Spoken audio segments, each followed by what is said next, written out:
As marine workers tow the last piece of sinuous pipe into place, nearly a year has passed since work began on the lake. It's spring of 2010. 13,000 feet of our pipeline is in place, 500 ground anchors, 400 pile with pile supported caps, all the manholes, and done all the dirty deeds. Now it's just checking our numbers, making sure our grade's right. We're on a final punch list. Dive teams recheck each connection and recalculate critical elevations on the interceptor's almost imperceptible slope of 7 feet over 2 miles. Among the last items on Mike's list is testing caissons, portable tubes that access the pipe through its 10 submerged manholes.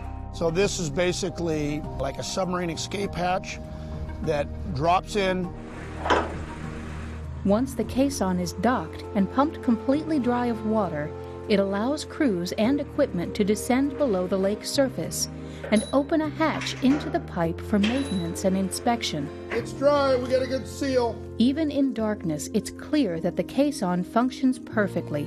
No leaks. Then when you get to this point in the end of the job and you're doing your final survey and everything's coming together, it's a pretty good feeling. We've reached a milestone now. We're halfway through the project, and about a year from today, we'll be done.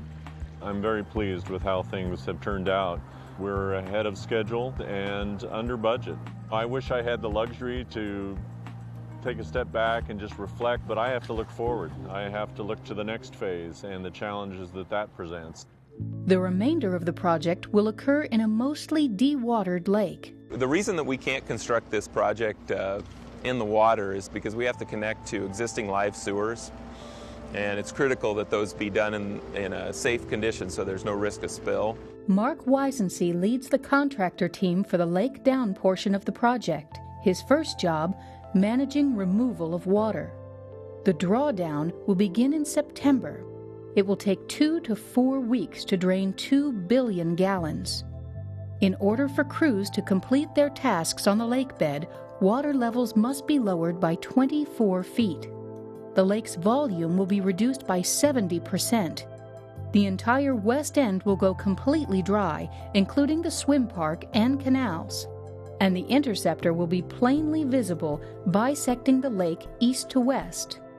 Boating will not be possible. Along the perimeter, a wide and sometimes steep wedge of the shore will be exposed for 8 to 9 months. On the east side, Lakewood Bay will drain completely, and the southeast arm will narrow by more than half. With the lake down, Mark's crew will begin connecting to the interceptor at 15 locations, all while ensuring flows can continue uninterrupted and spill-free. All right, so this is our CD150 pump. It's a 6-inch pump. To review plans for this process, Mark comes to Godwin Pumps in Woodburn, Oregon. They're responsible for all the systems that will convey sewage around our work areas during the project. The last thing we want is a spill on this project, and so we've taken every precaution to ensure that that won't happen. Here is the existing pipeline, and the dotted line here is the proposed new pipeline. In order for us to make a tie-in to the existing system with our new piping, we'll need to bypass or pump around the existing sewage that's flowing through this pipe around our work area using temporary pump station and temporary piping. It's complex, and it's like doing open heart surgery. Every detail matters more because of significant time pressure. In a perfect world, we'd have a year in the lake. Under the constraints of this project, we have about 6 months, and we need to accomplish a lot of work in that time. When we started looking at this project several years ago, we were thinking about a summer drawdown, and quickly heard from a lot of residents and the Lake Corporation that was just not going to be something that was acceptable. Working only during the off-season, between September and May, necessitates careful logistics and precision pacing. But there's a big dividend.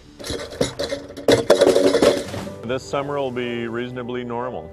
The contractors have a very difficult time because the project has been compressed in half. Okay, here we go.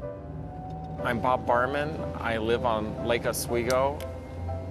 I don't think, unless you're out here and you see it, that you realize how hard these people are working to get their job done in a quick time frame to allow us to keep the lifestyle. because summertime is sacred. No dunking, please. Summertime, it's like vacation from morning till night. To take the lake lifestyle away would really impact not just the 700 people who live directly on the lake, but everyone else in the city that gets to use the lake. The lake is a defining icon of this city. I rest very easy knowing that we're darn lucky to have the team that's put this together. Coming in a little hot there. Coming up, connecting the system.